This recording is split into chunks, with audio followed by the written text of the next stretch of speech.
விஜயகாந்த் அரசியல் வாழ்வின் திருப்பம். மண்டபம் இடிப்பு தொடங்கி தேமுதிக அலுவலகம் உருவான கதை.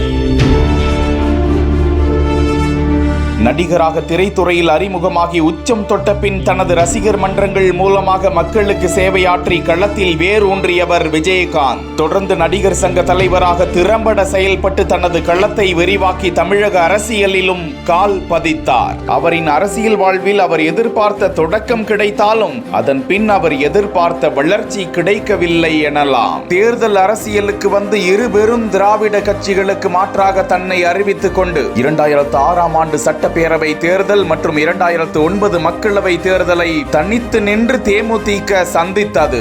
இவற்றில் முறையே 8.4 மற்றும் 10% வாக்குகளை தேமுதிக பெற்றது. முன்னாள் முதலமைச்சர்கள் கருணாநிதி, ஜெயலலிதா ஆகியோர் உச்சத்தில் இருந்த காலகட்டத்திலேயே அவர்களுக்கு மாற்றாக தன்னை முன்னிறுத்திக் கொண்டார் விஜயகாந்த்.